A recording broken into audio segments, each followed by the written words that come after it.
on Twitch. We're streaming Darkest Dungeon. Welcome everyone to this sort of first experimental run of Darkest Dungeon. I can't wait to get into a campaign. We're gonna start a brand new Darkest Dungeon run through. So what I'm gonna try to do for the next, say, hour of gameplay is sort of give a taste of what some of my YouTube videos are going to be like, with a lot of obviously strategic and tactical analysis. I also invite anyone to comment and give advice, because this is obviously a learning experience for not only me but for you. Sorry, wrong, a little bit giddy right now. It's a learning experience for me, really. I've played Darkest Dungeon before, but I haven't sort of tried out, especially the two newest DLC for it. Uh, the was it the Crimson Throne or There Must Be Blood DLC, and the Shieldbreaker DLC. So I'm excited to try these out. Um, Obviously, Darkest Dungeon is going to be a long playthrough. It's not simple, not easy, not short. But I hope you're along for the ride. And if anyone misses out on the Twitch live stream, I will upload it to um, I'll upload it to YouTube, so you can find it there. Also, let me know if there are any audio problems or video problems, so that I can modify or change whatever I'm doing. So I hope you enjoy. So let's get straight into this.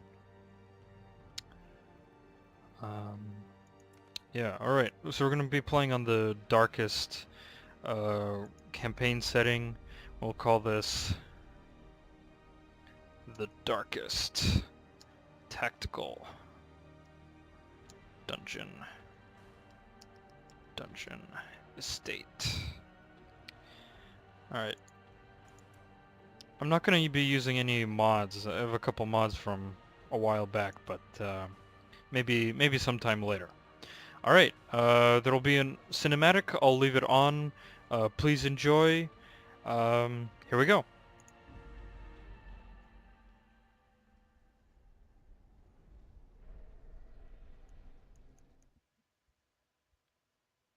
Whoops. I suppose anything I do affects the cinematic. Oh well. Well, the cinematic was basically just an introduction to the whole thing. It's crazy, crazy stuff. So, apologies if any of you want to see the cinematic for Darkest Dungeon. I heard they're gonna have a new DLC coming out sometime later. I'm really excited what they're gonna introduce. Okay, here we go. So two characters here. This first section is obviously just a tutorial, so we'll run through it relatively quickly. Brigands have run up these lanes. Keep to the side path. The hamlet is just ahead. Indeed. I really love the narrator for this game. I'm not much of a fan of This thug in brutal fashion, that all may hear of your arrival. I'm sorry, I have to just be quiet whenever he speaks because his voice is excellent. Typically, I'm not a big horror fan, nor am I um, am I a Lovecraftian geek, but I just really love the art style and the style that they chose for this game. And plus, I normally don't play dungeon crawlers, so this game sort of is a sort of a step outside of what I typically do. But because it's also sort of this dungeon crawler simulator, so to speak, dungeon crawler war simulator, because you're fighting these eldritch horrors and whatnot. I really like the the fact that you have to strategize for the long term. This isn't just like, okay, let's get our quick party and then we can just burn through uh, all the different dungeons and whatnot. Okay, so right, tutorial. I'll get into explanations of sort of strategies and whatnot once we get to actual team dynamics and whatnot. Right now I'm just gonna burn through these nasty brigands and then we can get to discussing things later. I'm gonna stun him. Dang it. Gotta love those dodges. Those don't happen too often, unfortunately.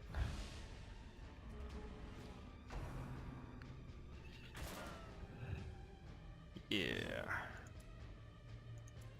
Move back.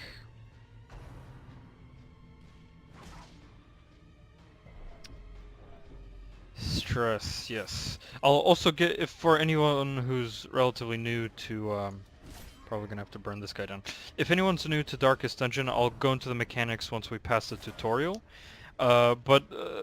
Okay, so while we're in this, the mechanics are relatively simple. So you have your characters. You can have a maximum of 4 characters, sort of front line, midline, sort of midline front, midline back, and final back rank. And each character has a list of abilities that they have, which constitute their attacks, various abilities. So let's say we take Renaud here, who's a Crusader. Um, and so you look at their character statistics. These are the list of different abilities. Some of them deal damage, or their attack abilities such as Smite, Zealous Accusation, Stunning Blow. And as you can see also with the abilities, um, there are these dots which sort of designate where the attack can come from the character, and where can it go. So Renaud using Smite can only attack from either front rank or mid front rank, and he can only hit the enemy front rank or mid front rank. Uh, and that's Smite, and it's obviously a single target ability. And things like Zealous Accusation, since there's a dash between them, um, the attack then only does obviously attack to the front and mid front rank, so to speak. All right, we'll go over detail in greater detail all the different other abilities and characteristics of all the different characters. So let's just get past these idiots. Perish. Now, obviously, in Darkest Dungeon, you're gonna want to look at these curios. So, hey, bandits trapped chest. If you don't read through these, you might get stuck up on some nasty traps. So, be careful what you're doing here. As for the sake of introduction, we'll have Reynald open it, and it's trapped, obviously, so he gets blight. But that doesn't matter since it's the end of the dungeon. All right, so that was a tutorial dungeon. You get our rewards. You get gold.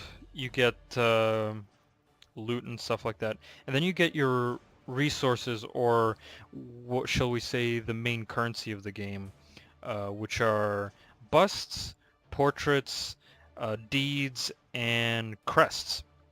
Now, this is the main currency that you'll be using to upgrade your town, and we'll get into that in a minute. So right, okay, so Dismas Flagellant, okay. Healer's Gift, well, he's not much of a healer anyway, so that doesn't matter. Okay, so the hamlet is the main area where you sink your resources into, right? Welcome home, such as it is. This squalid hamlet, these corrupted lands, they are yours now, and you are bound to them. Indeed, I'll be bound to them for a very long time. Okay, so this is the hamlet.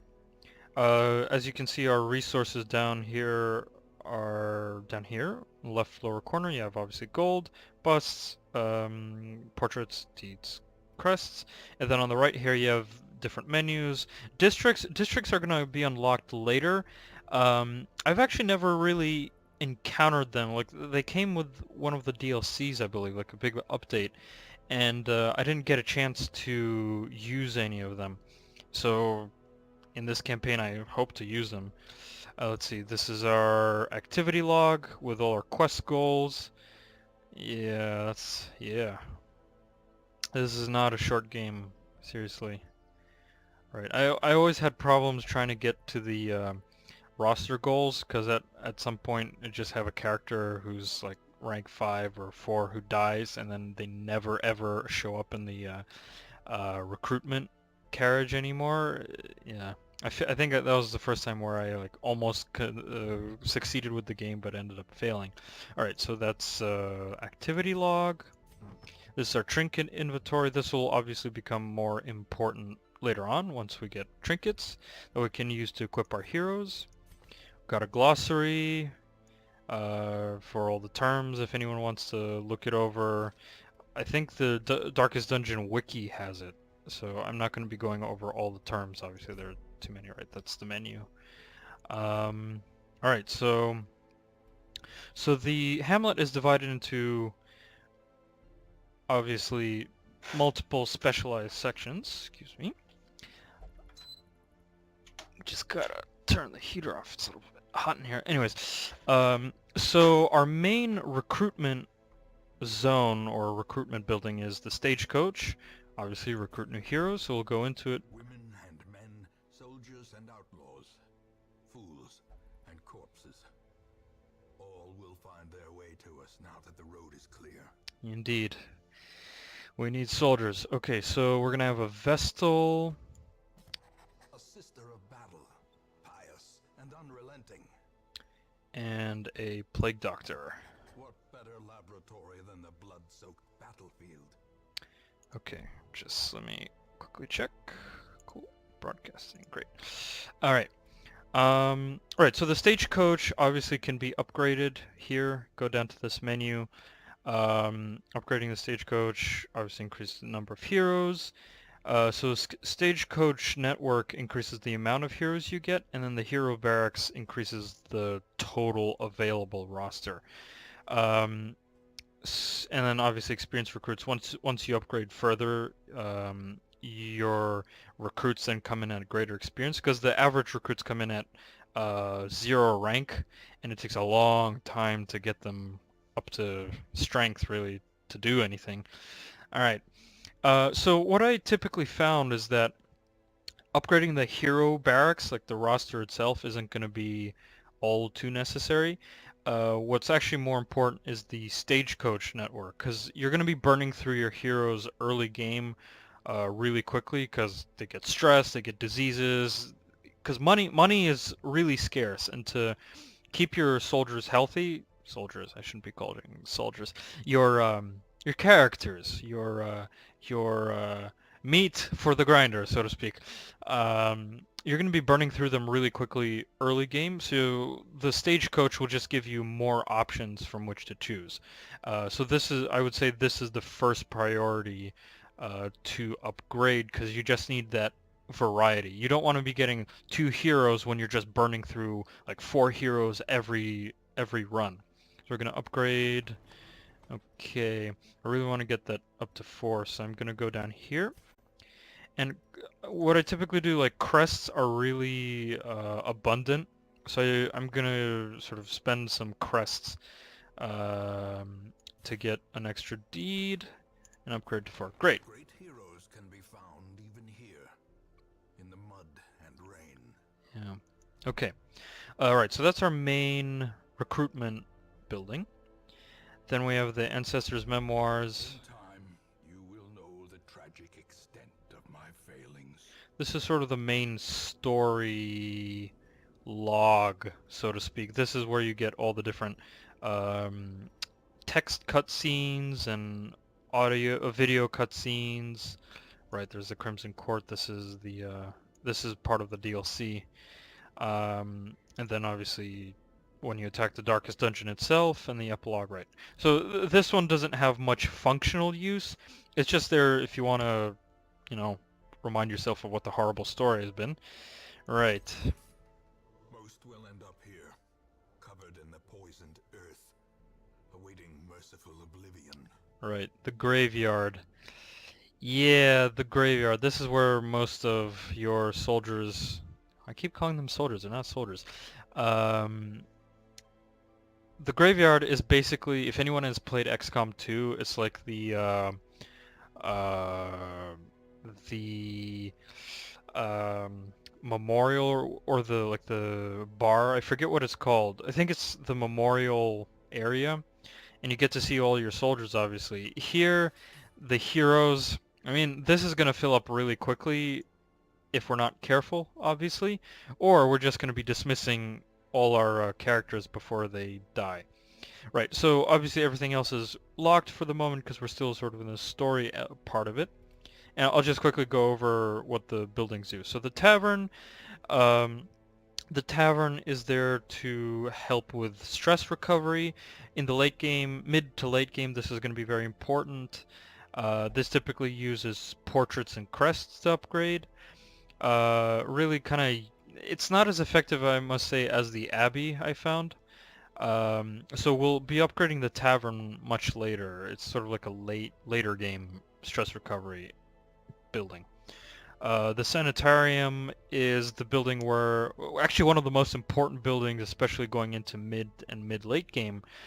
It's where you cure your heroes, obviously, of disease, but also remove horrible perks and solidify really good perks. Because I'll explain it in a moment in more detail what each character has. So the sanitarium is basically your main building, so you want to start upgrading that. Like, probably it'll be the third building you upgrade after the guild and the blacksmith, but we'll get to that in a minute. Right, the Abbey, just like the tavern, is another form of stress recovery. The reason why you have both the Abbey and the tavern and is that some characters get quirks that force them to get stress recovery only in the Abbey or only in the tavern, or like they can only drink to stress for stress recovery and whatnot.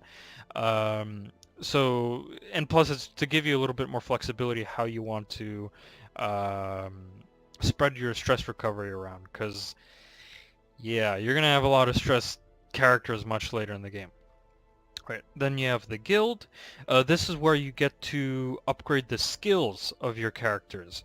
Um, Not much to say, just increases the potency of all characters' abilities. Obviously, you'll be using this a lot to level up your characters, so to speak, because characters themselves don't necessarily automatically level up. You have to upgrade their own skills and abilities, and you have to upgrade their own weapons and armor, which is where we come to the blacksmith. This is where you obviously upgrade weapons and armor of the characters. And I would say that the guild and the blacksmith are the first things that you want to upgrade. And you first definitely want to upgrade the um, the cost reduction segments of them, because early on, don't get it. I found that it was difficult to get attached to the soldiers because heroes. It's difficult to get attached to heroes because you just really just burn through them so fast that you're not going to have enough time to get attached to them. And if you start getting attached to them, it gets really expensive because you have to do stress recovery and whatnot. So right, I think I'm spending a little bit too much time in the Hamlet. Anyways, the Nomad Wagon here, you can just purchase trinkets. Pretty self-explanatory. If you don't find anything really good in the dungeon runs, then you can just buy them here. And sort of later on, something that I didn't really find all that useful, though probably I should keep in mind more, is a survivalist. So the guild upgrades character combat abilities. The survivalist upgrades character um, camping abilities, and camping abilities are more important in the medium and long dungeons. Um, and the camping abilities are really quite powerful, especially like I think the bounty hunter has some really powerful ones, and I really love the arbalist's camping abilities, both healing, increasing speed, I think some of them maybe even increase damage, if I'm not mistaken. But yeah, the camping abilities are really good in longer dungeons. Okay, so let's look at the characters quickly in more detail. So let's say we take Devereaux, our vessel. By the way, if anyone wants their name to be put in for any of the characters, please leave a comment, and leave a comment for the name and the character class that you want to be named for. So like if somebody wants to be a Vestal, leave a comment, and in the comment leave a name and the class that you want. Okay, just to quickly check. Yep, everything's good. All right, so the characters. So here's the, shall we say, the character sheet. We already went over the skill tree or skills list. Um, in the skills list, every character has 7, and you have to choose 4 for every character, and obviously each ability has their own perks and whatnot, and I can go into detail with each ability later on when we're in combat, when we're deciding, okay, which abilities we're going to use and how we're going to equip our characters. Alright, so these are the main combat abilities, and here you have your camping skills or abilities. This is what I was talking about with the survivalist. We're not going to be touching these much until later in the game, and once we start running into excuse me, until we'll be running into medium and long dungeons and bosses especially. This is where these really play a role. Okay, here we have the resistances. This is to resist obviously enemy abilities. You have stun, so that this is the resistance base, a percentage base to resist enemy stun abilities. So for example, a skeleton that does a shield bash has a 100% to 100% chance to stun you. Say if they're attacking Devereaux, Devereaux's stun ability, stun resistance will reduce 30% from that base chance of the ability. So instead of 100%, it'll be 70%. And this works with basically with stun, blight, disease, move, bleed, and debuff. Trap percentages. This is the percentage a hero has to disarm a trap, which are littered throughout the map.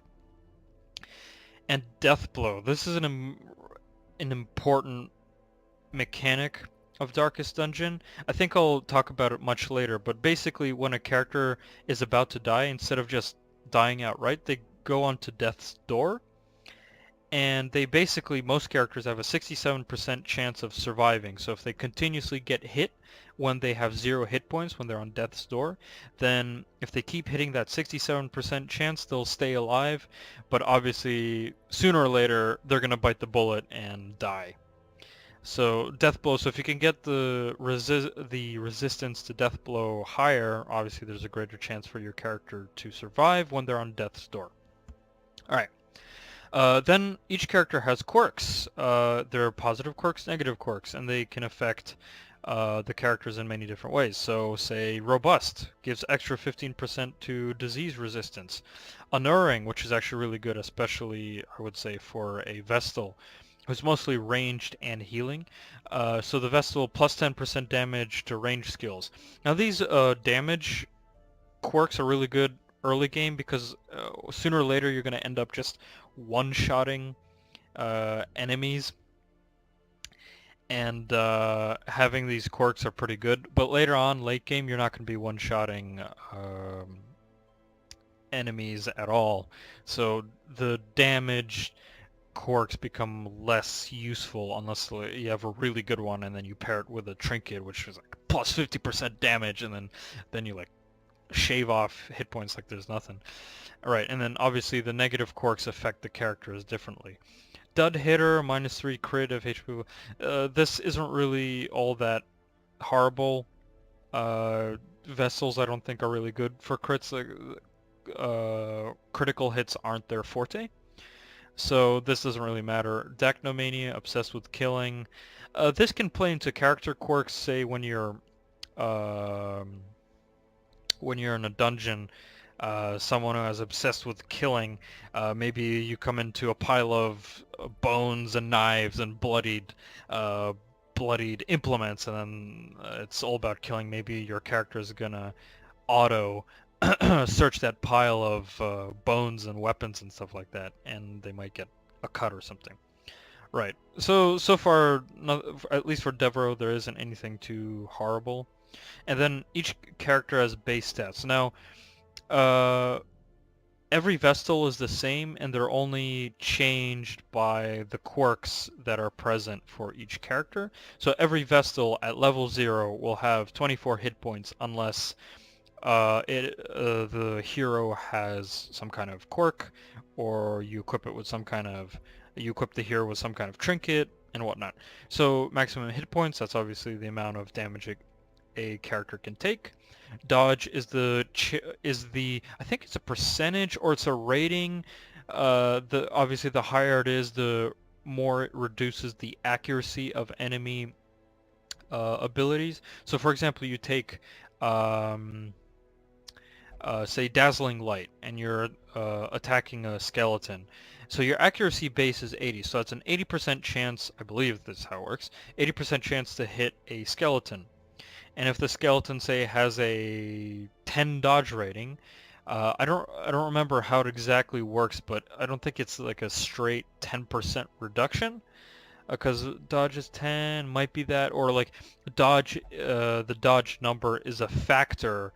There's like 10 times 2% or something like that. I don't remember. If anyone knows, they can let me know how it works, and please comment, because I'd really like to know in greater depth how that works.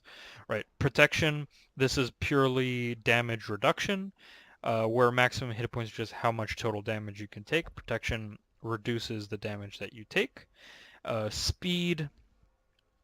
Speed is, I think, to some extent one of the most important abilities, especially later in the game.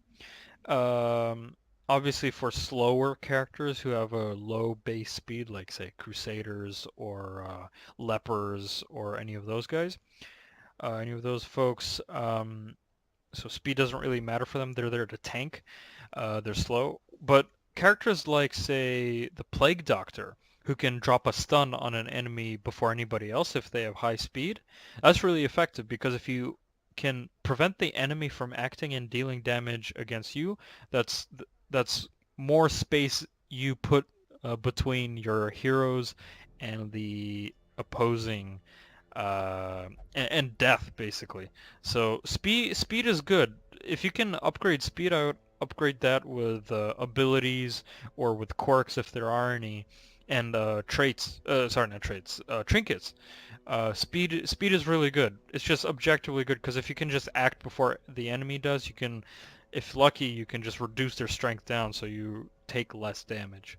And taking less damage is obviously, in general, a good thing. Right, accuracy modifier, that increases the percentage of the accuracy of your abilities. So accuracy base 80%. If you have accuracy mod of plus 10, it's plus 10 extra percent. Critical chance, excuse me. Critical chance is what's the percentage of a ability or a skill to hit for critical damage, and it's like multiplied by a factor of 1.5 or 2 or 3. It depends on the character's weapon, I think. I don't, again, criticals, I'm not exactly sure how that works. If anyone knows, comment down below, or comment in the comment section, obviously. And then obviously each character has the damage. Certain characters have more damage and are designed to deal damage. Others less so. Like the Vestal isn't a damage character, so 4 to 9 seems good, but say compared to Renaud, who's a Crusader, 6 to 12, the difference is quite obvious. Okay, so I think we should just get straight into our first dungeon run. Um, Drink a little bit of water there. Um, Talking a lot is difficult. Anyways, let's get going. So we don't have much. Mecca of madness and morbidity. Your work begins So at the moment we don't have much choice in sort of character positioning and whatnot. So we're gonna have Renaud the Crusader in the front. We're gonna have Dismas the Highwayman mid front line. We're gonna have, let's see, a nation that's not really useful. So we're gonna have Montag, I think, the Plague Doctor in mid backline, and then Devereaux the Vestal in our um, in our backline, in the rear. So the one of the key sort of mini game aspects or interesting strategic things to think about in Darkest Dungeon is obviously your party composition.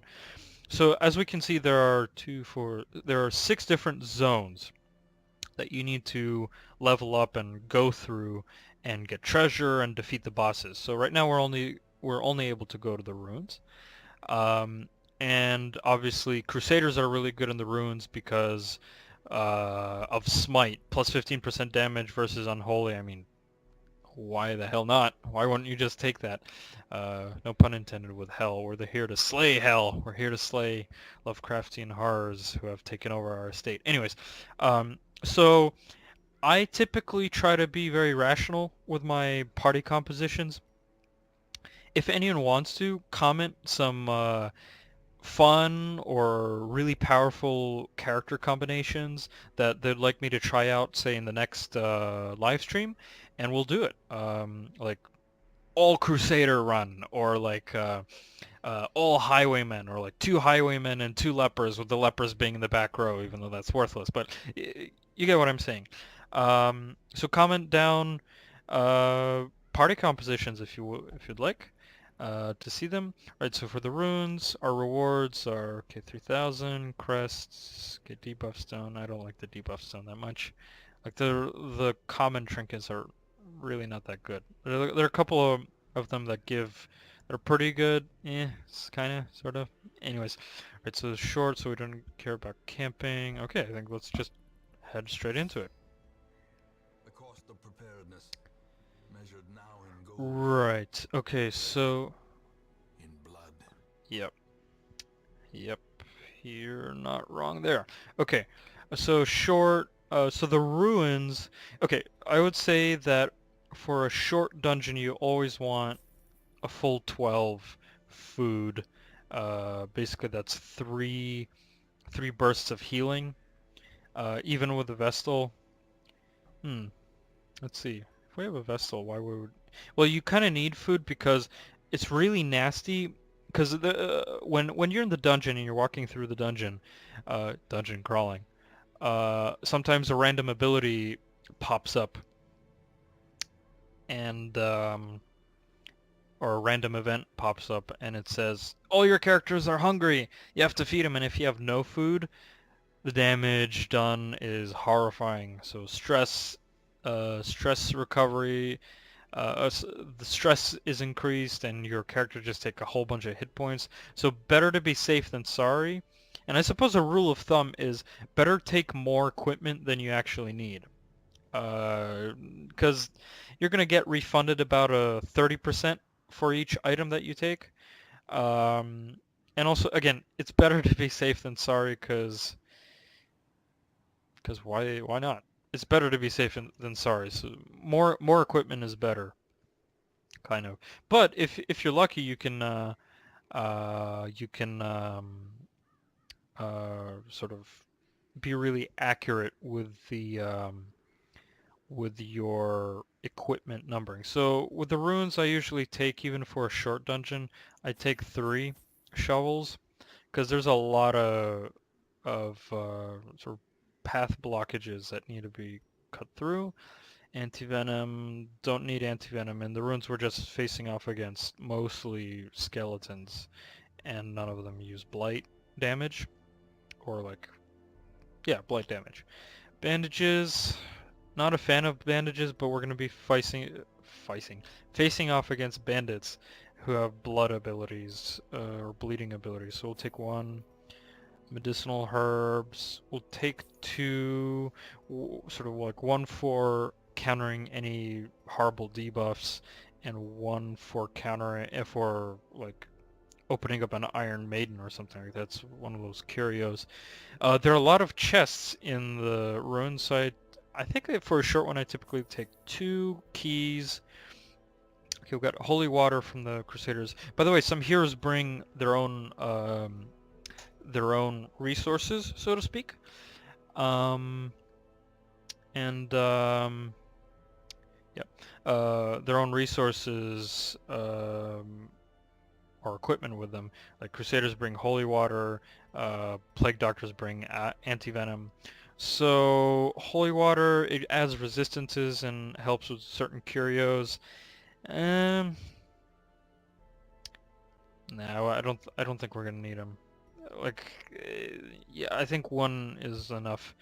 Laudanum helps with countering horror. I never really use laudanum because like your heroes are gonna get stressed out regardless. So let's take 1. Let's take 1. All right, and then running a dark dungeon, really dangerous. The enemies get much more powerful. So the idea is that you run around with torches and you have to keep the light up. And I typically take 8 torches. Did I take 8 torches? I think I actually end up taking... Yeah, let's do 8 torches again. Let's go with the rule of safer is better. All right, we're ready. Let's head in. First run if you don't count the tutorial. Alright, I hope all of you so far are having fun. I'm sorry if it's a little bit long-winded.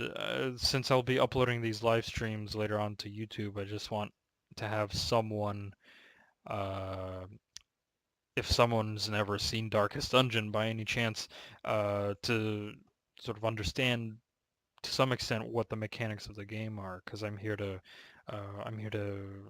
reveal the truths of Darkest Dungeon and whatnot. Anyways, let's roll in.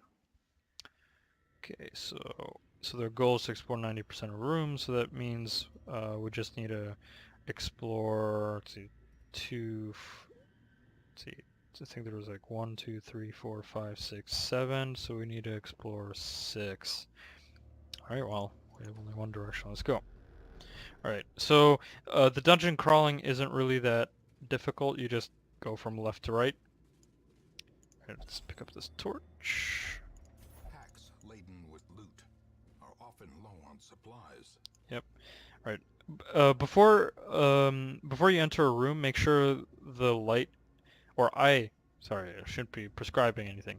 Um, I make sure that the light, if I'm not doing a dark run, obviously, is always radiant, because you want that extra scouting chance, and scouting is just good. If you know what's coming up ahead, you can prepare accordingly, and you can also discover traps, otherwise you wouldn't.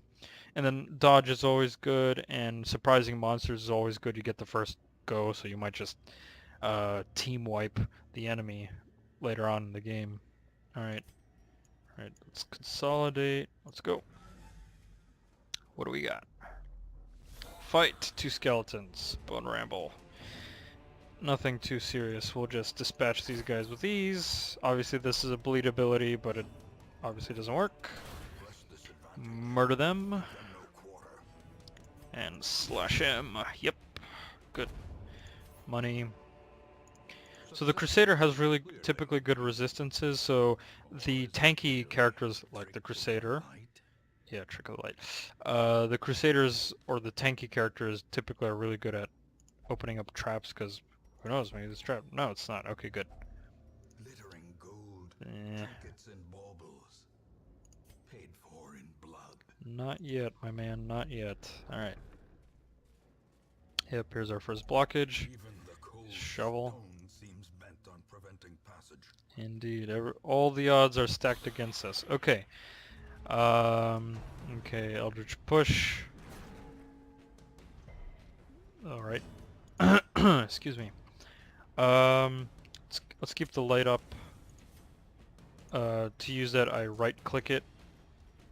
Okay, so go for the easier opponent. Take a nice one. Speed 2, so the Vestal can hit anyone, so let's hit this guy with a Noxious Blast. Ah. Hey, hey.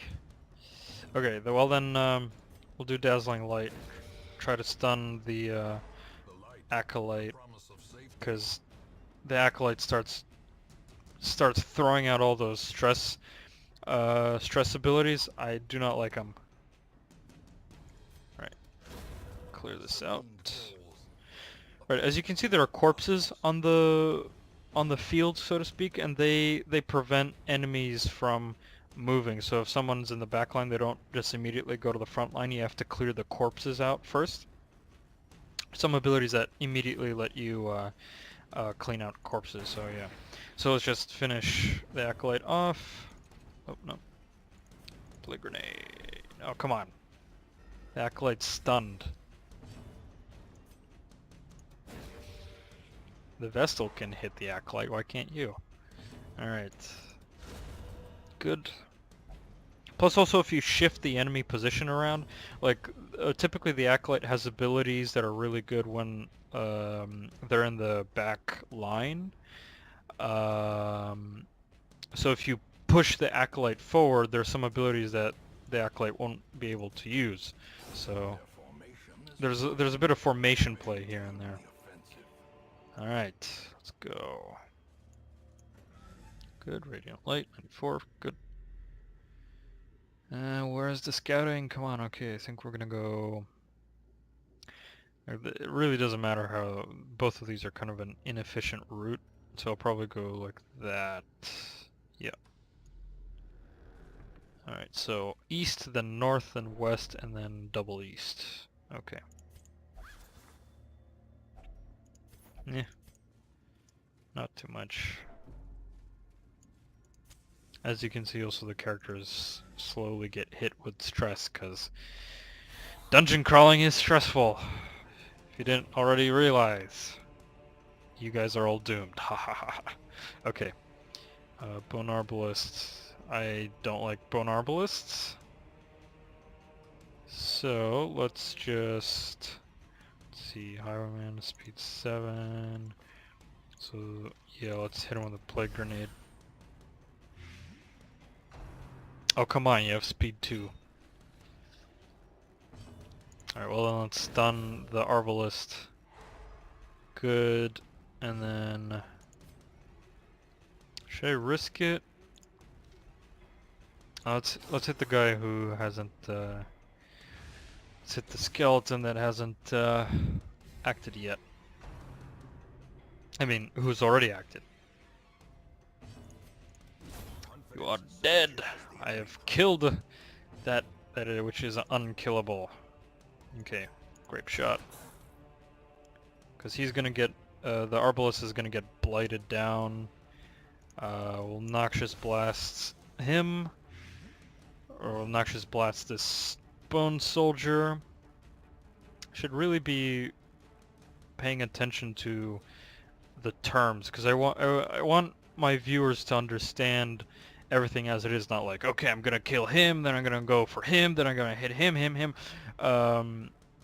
It's my responsibility to sort of be on point with really the terms of the game, because we're exploring the game, not just like, oh, we're having fun. I mean, we are having fun, but I want to bring games basically to a relatively large audience. So that means being specific with terms and skills and abilities and whatnot. Okay. So let's...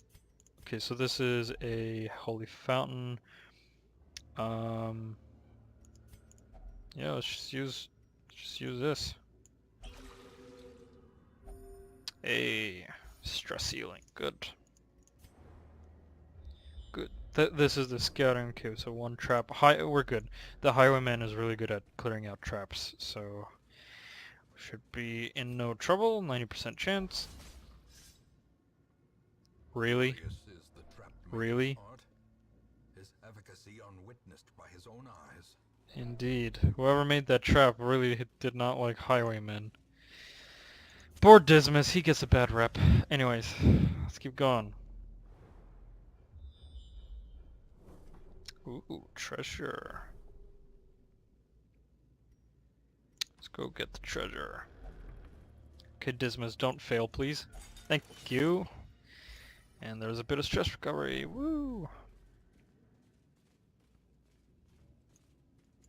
Okay, so Radiant Light, before we head in, make sure we have the greatest chance to surprise the monsters, and also, well, scouting doesn't matter anymore. We've scouted the entire dungeon.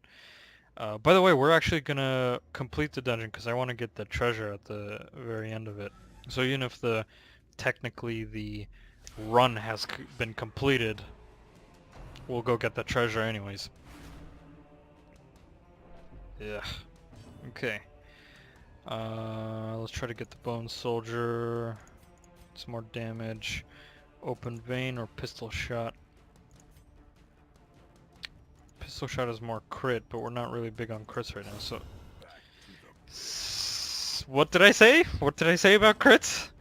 Nothing. Okay. Incision, let's get this guy down. Incision puts bleed. The bleed doesn't really do much. The brawler is gonna probably attack first anyways. We're not gonna be able to knock him out, so we'll hit the acolyte. Excellent, because I don't want any more stress problems. Hey, it's really interesting that sometimes Crusaders with just like 5 dodge, 10 dodge, just dodge 3 attacks in a row, whereas if you pump some highwayman to like 35, 40 dodge, they get hit every time. It's just RNG. RNG. Alright, you're out. Smitten him with the saber. I mean, longsword, not a saber. Again, specificity and clarity. That's what we're doing here. Okay, good treasure. Let's open up the chest with a key. Really, come on. Treasure, come on. More treasure. Okay, so what I'm gonna do is go down and see this curio, because this might be some extra treasure, and then go around. So we're gonna go south, east, north, then east and south. Even though that's treading old ground. Oh, no. Kleptomaniac. That's not too bad. Take the key, take the gold. So kleptomaniac means that the character once in a while just opens up a curio themselves, and they take whatever's in it for themselves. So you, as the estate owner, don't get the treasure. No big deal, really. You're getting out of here, Renaud. Battle.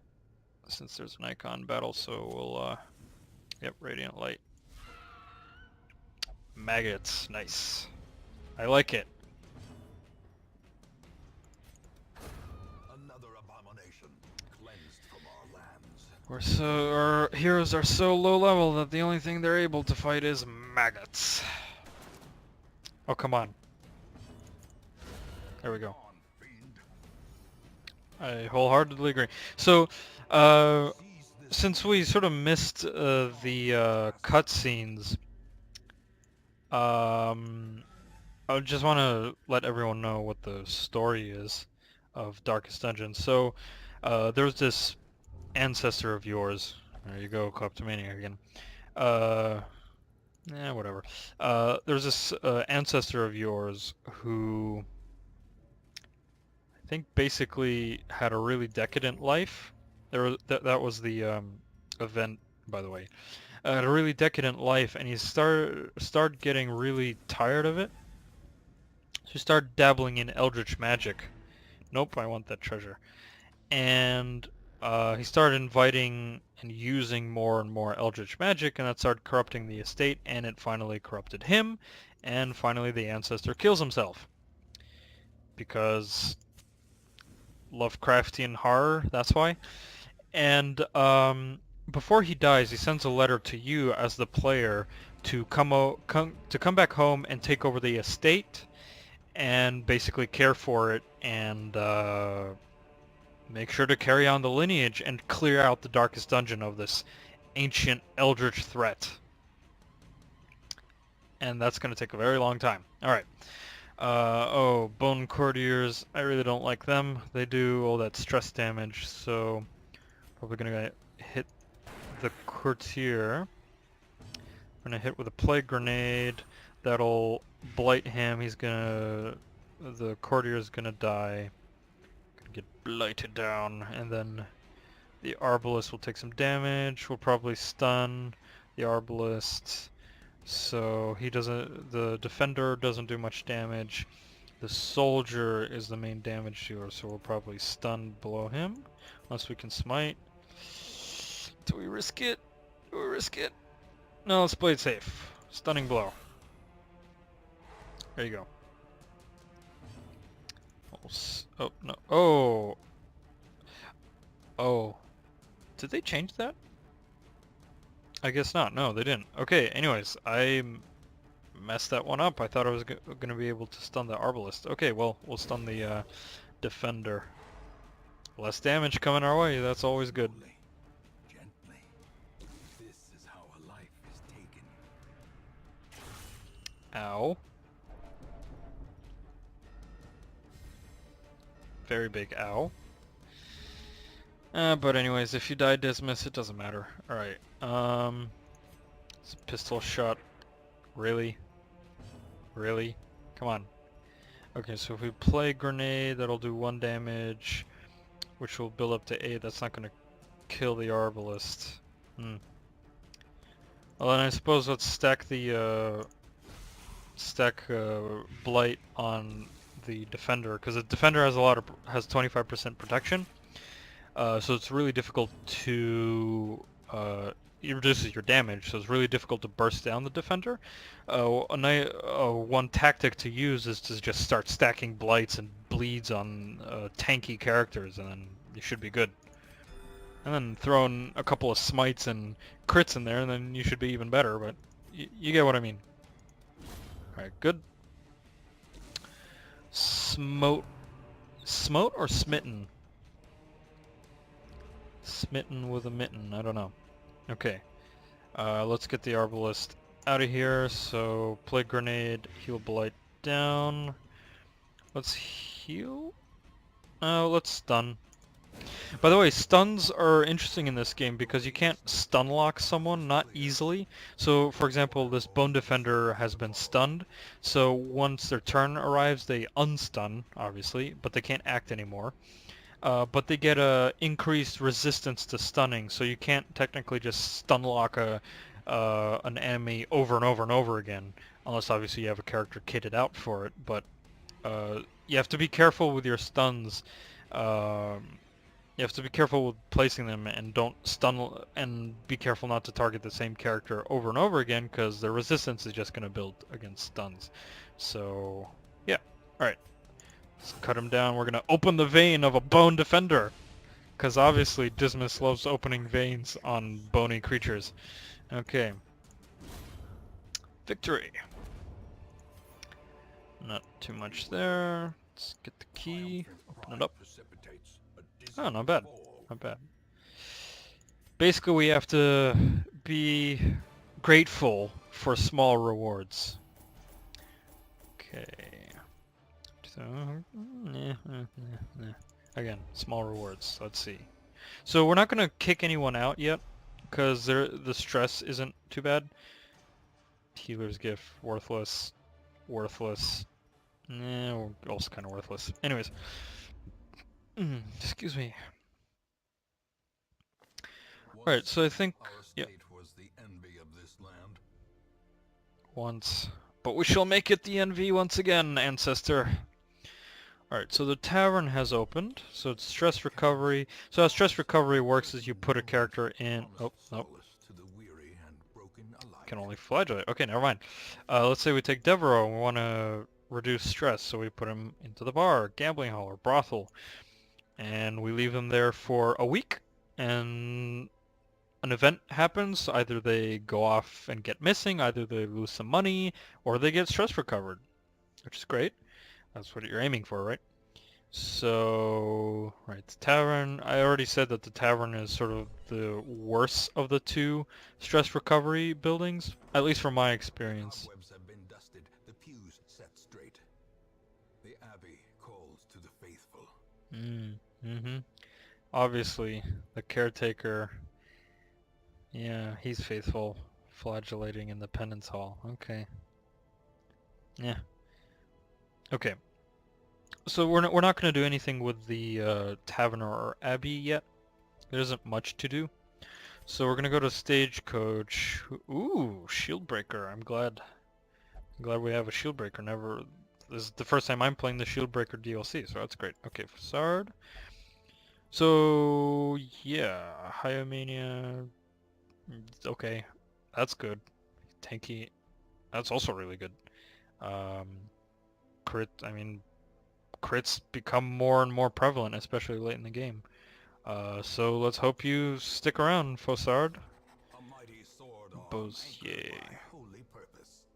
A Ranged, zealous lol. warrior. Ranged. That's good. It's situational, but, you know, useful nonetheless. So I think we're The gonna... raw strength Yeah, of youth may be spent, but his eyes hold the secrets of 100 campaigns. indeed. Not eyes, my man. One eye, because he's missing one. Anyways, so I think we're gonna do one more dungeon run and wrap it up there.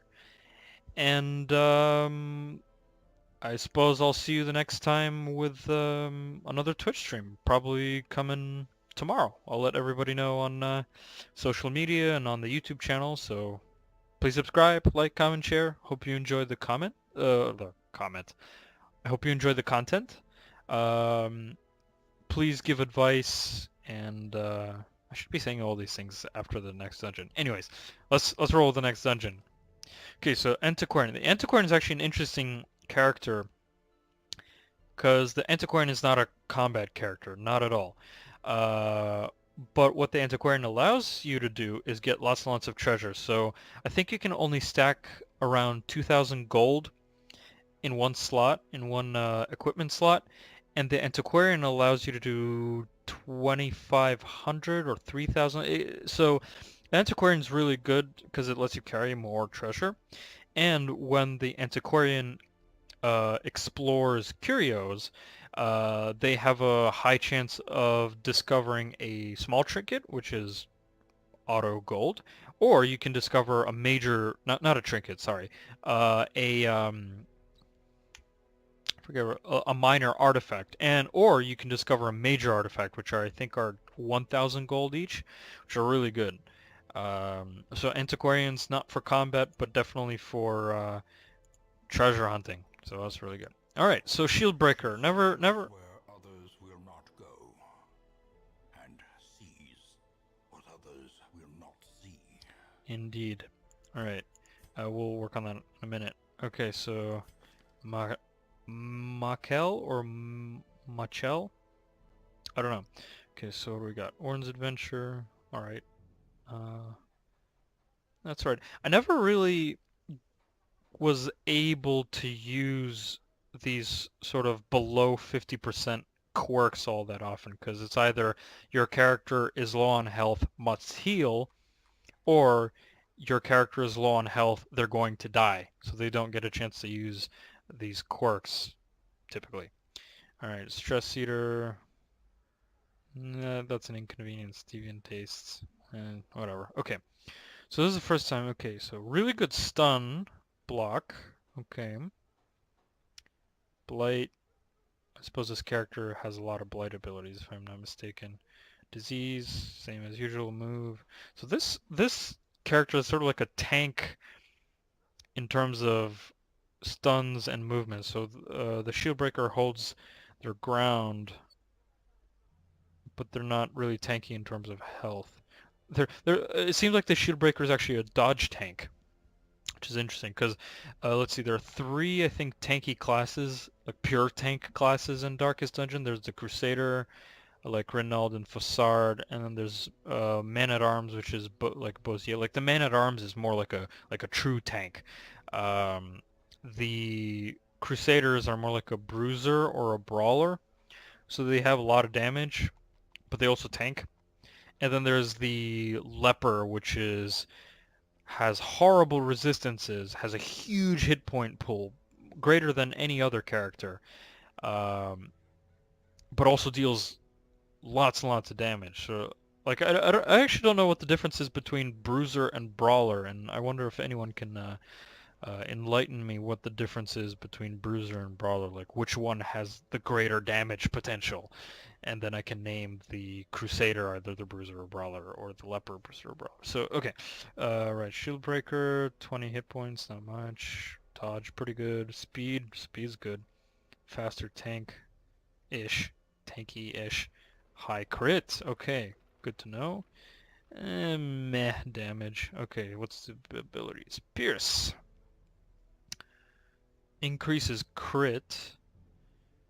Armor piercing. I think that armor piercing means it ignores protection percentages, if I'm not mistaken. So it's also good if you're out of position. Okay. Puncture. It's a ranged attack. Moves forward 1. Bypass guard. Breaks guard. Can't be guarded. And pulls a character. Interesting. This is sort of like a sniper shot, because some enemies can put a defender on one of their allies, and then you have to attack that defender before attacking another ally. This lets you break through that, which is pretty cool. Adder's Kiss, yes. Blight. So also looks like this character is almost like the Jester, who loves to just jump around the formation. So you sort of like do Adder's Kiss, move back, and then you do Pierce and hit the enemy with your spear. Okay. And also lots of crit upping. Interesting. This is a crit character. And Blight, right? Impale. Run ranged. Okay, that sort of attacks everyone. Okay, it's alright. Adder's Kiss is pretty good. Pierce is really good. Puncture is, I think, situational. It depends who you're facing. Like probably in the Cove and in the Ruins. Yeah, Cove and Ruins, the Puncture is probably pretty good. Alright, Impale, sort of, you know, Expose.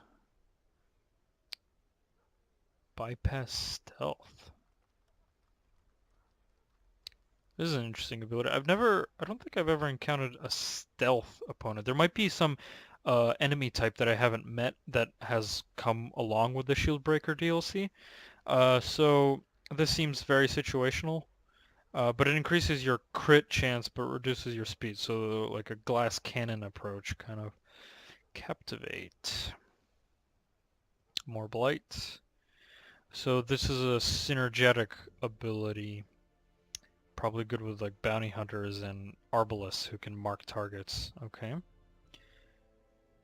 Serpent Sway. Only twice per battle. Move forward 1. Self 2 blocks. Well, I suppose we'll have to see what that does. And plus 3 speed. Really good stuff. Okay, well, yes. Please, welcome. Shifting, swaying. She mesmerizes her prey before Like a punch. snake. Yes, indeed. Okay. So we're not going to be doing any upgrading for the moment. We have no need to. The roster is not even full yet. I'd love to upgrade the stagecoach to... Actually, we don't need to upgrade it further than 4, because the idea is that if your entire party dies, then you just replace it with 4 more, and it doesn't really matter who you get. You just need to get bodies on the field. Okay. Alright.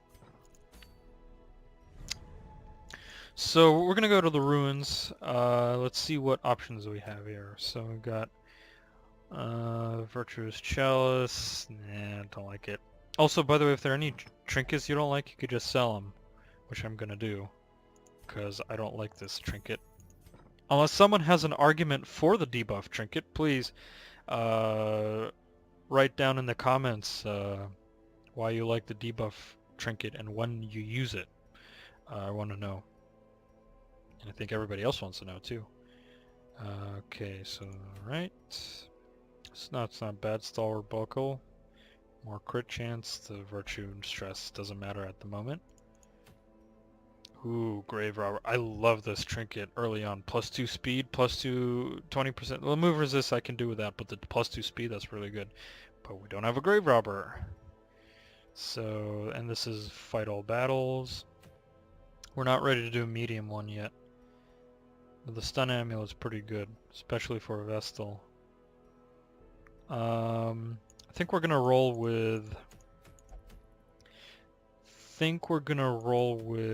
the estate, because I want those deeds.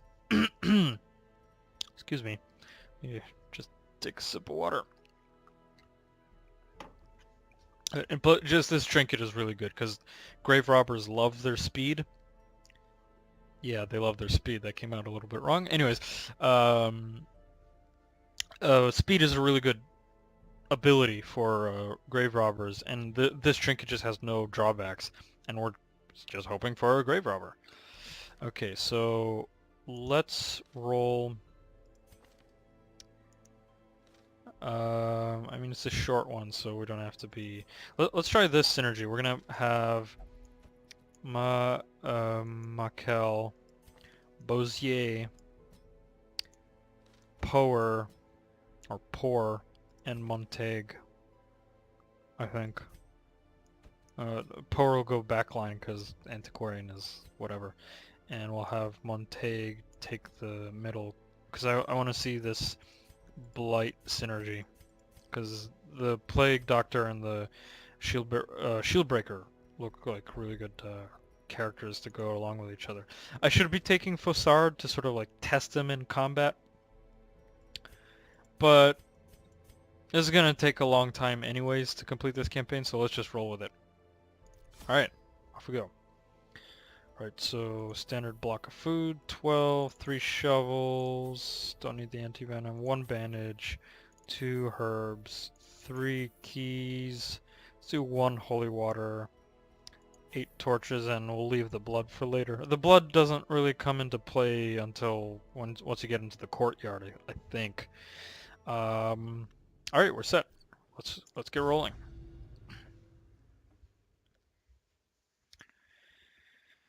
So yeah. So far this has been quite fun actually as my first live stream. I thought it would be much more difficult, but once you put the headphones on and start playing, the words sort of just kind of spill out, I suppose. Alright, let's go. The fiends must be driven back. And what better place to begin than the seat of our noble line? Agreed. Take the fight straight to the skeletons. Let us roll forward. Pussy. This was gotta start getting used to the motions of like the tanks should be the ones looking into the curios unless it's a very specific curio. You gon' die.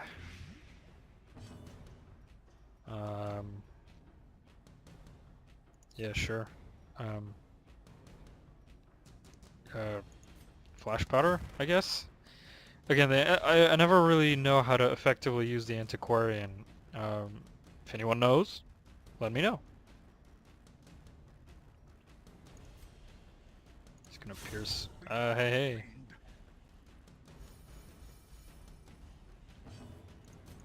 Crush, yeah. So yeah, see that? Oh, wait a minute. This, I was talking about going through the motions. So there was that crate that I opened with the man-at-arms. I should have opened it with the antiquarian to get this minor antique.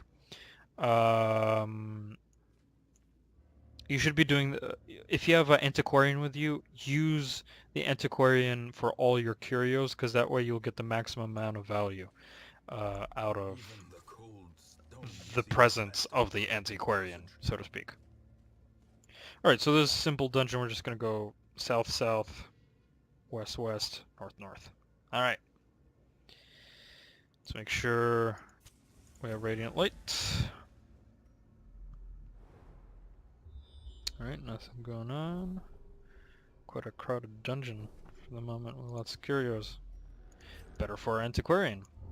No, no, no, the antiquarian. No, come on.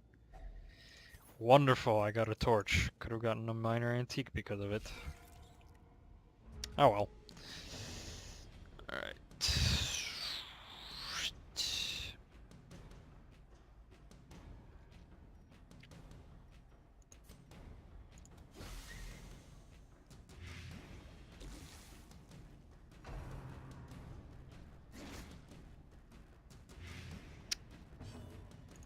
Crush it! Executed with impunity. Indeed. Press this advantage. Give them no quarter. It's not a whole lot of damage, so we'll just keep rolling forward. Because you can use food outside to heal your characters.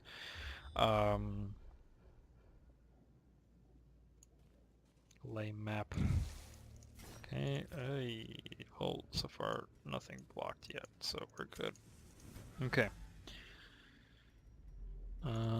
Select Antiquarian, make sure the Antiquarian is the one picking up, yep, to get that minor antique.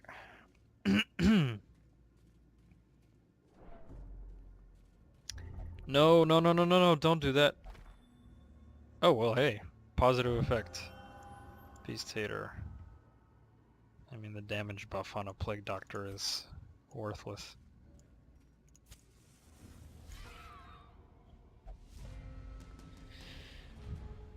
Because Plague Doctors aren't about damage. Alright, well, we'll just cut through these pitiful insects.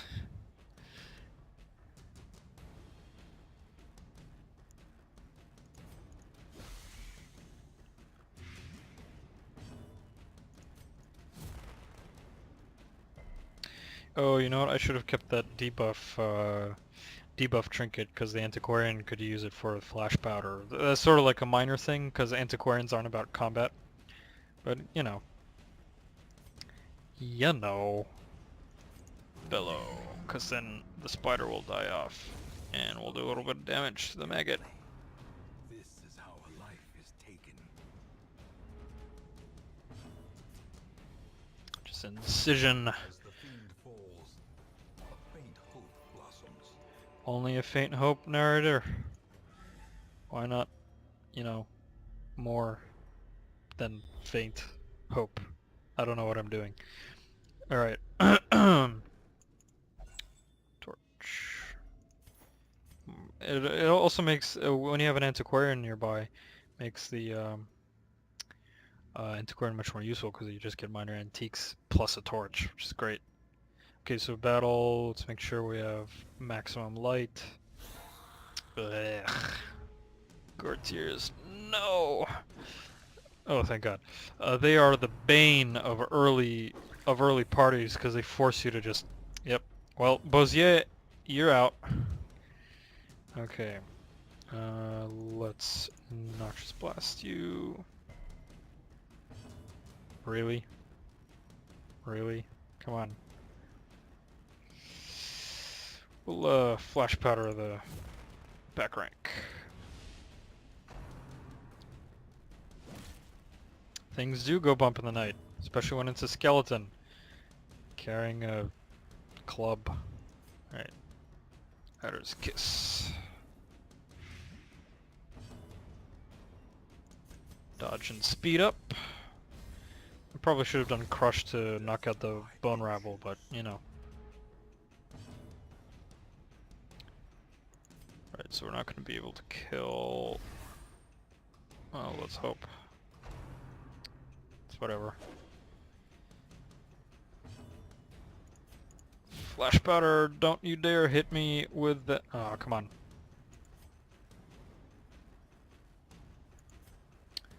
Well, that we don't need to use that at the moment, so we'll just knock out... Come on.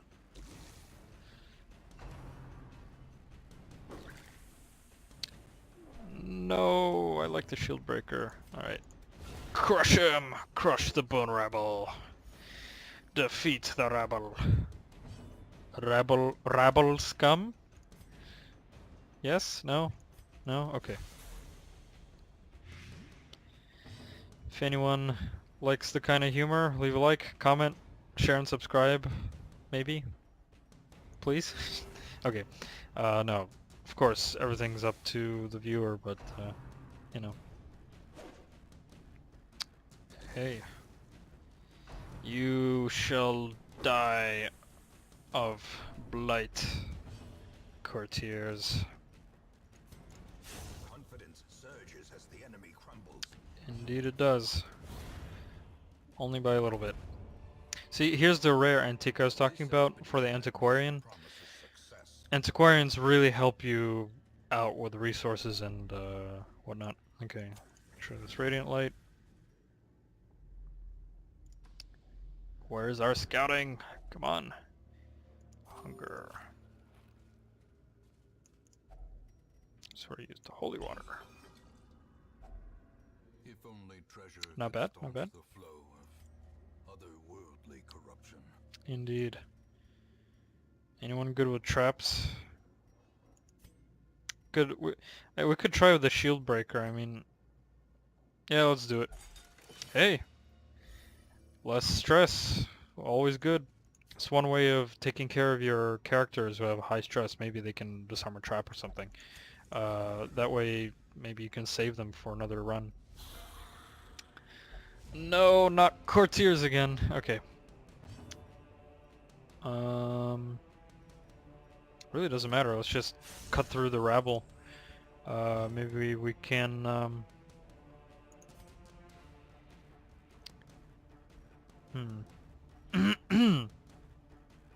We won't be able to get rid of the corpses, so let's start stacking those plagues. Oh, here we go. So we stack plagues, then the man-at-arms is gonna do bolster, which increases the speed of all the characters, and we're gonna hope that the plague doctor is gonna go first, and then plague these courtiers again. Yeah. Flash powder, please don't hit me. Yep, bolster. Yeah, the man-at-arms is quite a good toolkit character. Buffs, damages, debuffs. Really good character. Good tank, too. Though, unfortunately, the shield breaker and the man-at-arms are not gonna stay in the party for much longer. When we get to the hamlet, they're out of here.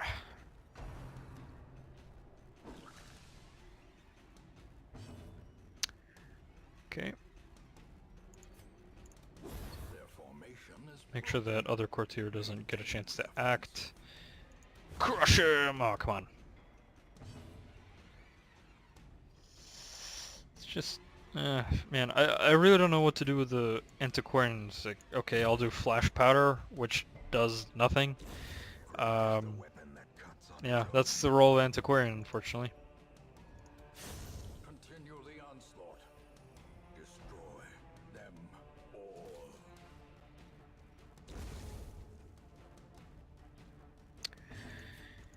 Right. Okay, victory. Yeah. A trifling victory. No, we want the curio. Come on. Oh, come on. Alright, well, I'm not going to risk going into the next dungeon anymore, so let's just finish this up. Alright. We reclaim what is ours. You exactly said it right. Room by room, hall by hall. This is not going to be an easy... Not going to be an easy endeavor. Nor will it be short. Though long years may seek to separate them, action and consequence will invariably have their dreadful reunion. Indeed. Alright, so we got a maddening wine, intolerable. Clouds of mosquitoes and other less identifiable pests continue to descend upon the hamlet with maddening persistence. Illness and irritation abound.